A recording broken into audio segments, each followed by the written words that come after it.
You know, over the past year or so, I feel like some of the most dispiriting stories I've ever heard have come out, and peculiarly enough, this news for me has been about the fate of two trees, both of them grown in England. And you might think, well, that's a strange thing to say. Well, if you've watched this channel like for any length of time, like you've probably thought that a fair bit anyway. But if you'll indulge me for a moment concerning the said fate of two trees in England. These were two of the most famous trees in the world, and they were iconic, beautiful, and note that I refer to them in the past tense because these two trees are now no longer with us. I think that's the politically correct YouTuber way of describing their current unalived disposition. I think those are the terms that Gen Z uses nowadays. That's common parlance, I think.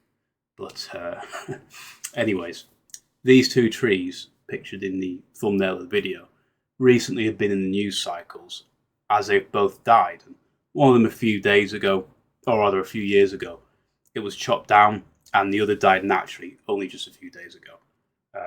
And both of these stories registered very strongly with me because I think they both signify something, I think, quite dark about our beleaguered country, and albeit with a ray of hope at the end of the tunnel. So, the first tree is called the Sycamore Gap tree, and mostly this was made famous by a 90s movies, Robin Hood, Prince of Thieves, which, like, growing up, this was one of my favourite movies as a kid.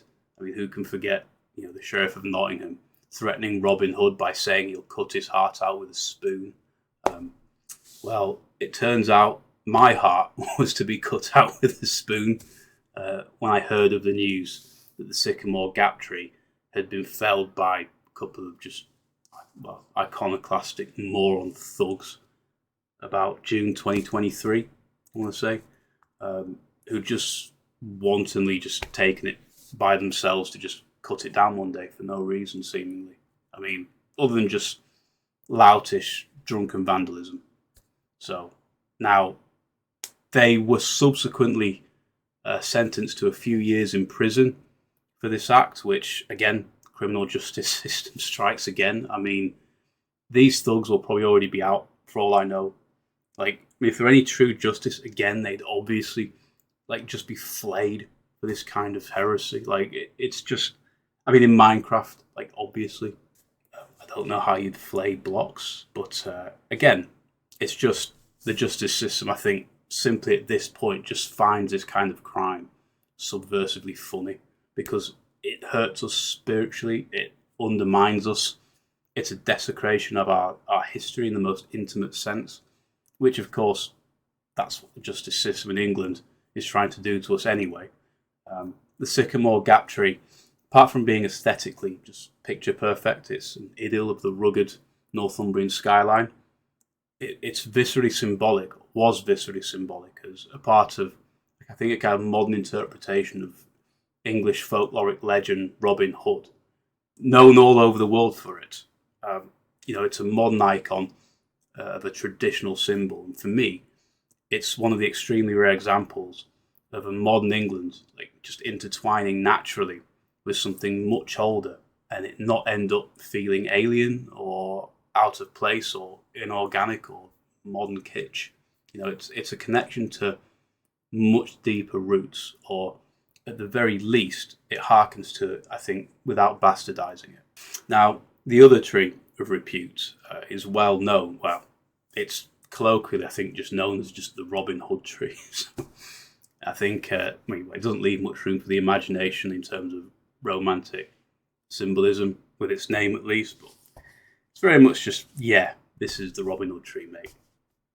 And basically, this tree, in contrast to the Sycamore Gap tree, it has its roots directly in our mytho-folkloric traditions. It's reportedly one of the oldest trees in the world, over 1,000 years old, and everybody knows it for being intimately connected with the Robin Hood legend. And I mean, up until the 1960s, and I didn't know this, you could actually just go up to it and touch it, and go into its hollow, and you could imagine perhaps Robin Hood and his merry men just huddled together at a gathering underneath its protective branches and plotting against the sheriff and stealing his ill-gotten gold. And of course, it's deeply symbolic of old England, its rural hideaways throughout the centuries for rogues, vagabonds, and merry men. I mean, it looks like it belongs in Fangorn Forest if you see it. It's like in Middle Earth. You can imagine just like taking an axe to it, IRL, and there's a small chance the thing actually just wakes up and just entishly starts just battering you for it. I mean, but then you eventually just win its trust and you become friends and you defeat Saruman. Like, everyone lives happily ever after. And I was just about to go do that, but alas, the Robin Hood tree has finally succumbed to age, it seems, and I believe this is the first year it has no longer bore leaves, sadly. So, no routing of Saruman today, it seems, with the help of the woodland ents, but it does seem that now it's gone, I do feel it's lost kind of very subliminally. It does kind of feel symbolically like the final death of Robin Hood in a way, the death of old England and the death of us. I asked that last one implicitly as a question because whilst I have a sense of loss, I mean, I haven't seen it since I was a kid. I mean, and when I do, it'll probably still be standing, but it'll be propped up, like just a propped up husk. I mean, pretty much just like England is now, to be honest. But from the ashes, new sapling sprouts and a new forest is born. For there to be life, there does need to be death. And now, finally, the last natural remnants of old England, of old Earth, are finally dying. Perhaps we'll see the seedling, the embryonic beginnings of a new England proper. A new natural England with new roots being nourished by the dust of the old copses. And reportedly the other tree, the Sycamore Gap tree, has also sprouted new saplings. And although itself severely coppiced, is expected to grow back fully over the next century or so. So a new tree, a new England, a new symbol for Robin Hood, and on the edge, northern horizon. And I think it's always just shits over the angel of the north, to be honest. So at least within the natural world, England still lives. Well, although now technically dead, so not alive at all, but soon to be reborn. The question is, can we? And I think it's an important question, and the phrasing so, because essentially I think this is the perspective that we need to take when trying to solve the problem of Western decline. So instead of looking to politically reform or restore the UK, Britain, whatever, why don't we take a more active mindset, so to speak? And our minds kill it, but at least symbolically, and whatever modern progressive, godforsaken UK ideology, currently pervading the corridors of power, just get rid of it entirely and just start again instead. And you might say, well, how do we do that? I mean, it's not easy inducing a system civilizational collapse, as it is to say start a forest fire. And maybe practically it's not that easy.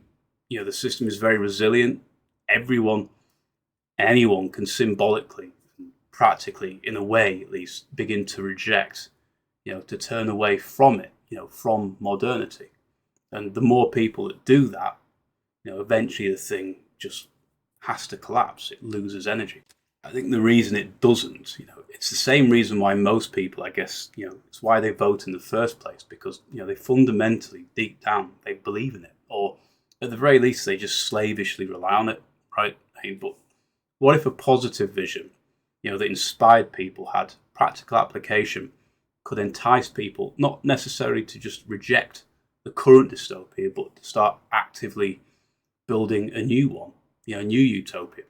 What if they started to believe again, taking inspiration from the deep roots, the hidden phantasms, nooks, crannies of old England, and gave birth to something new?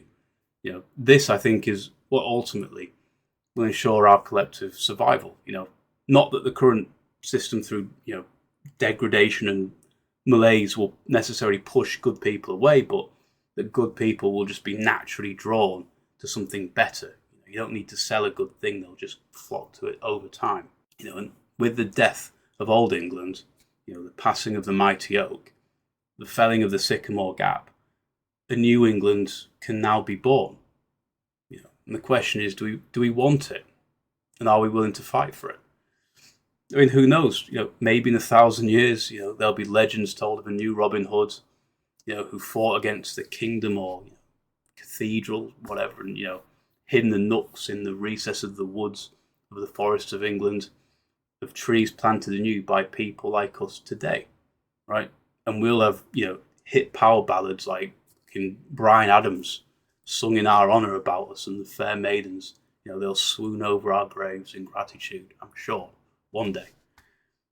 And our bones can lie there all smug, and not spinning like all the ones in the silent generation, I'm sure, are currently doing at the state of things. So that somewhat morbid note. Thanks for watching, and I'll see you in the next vid.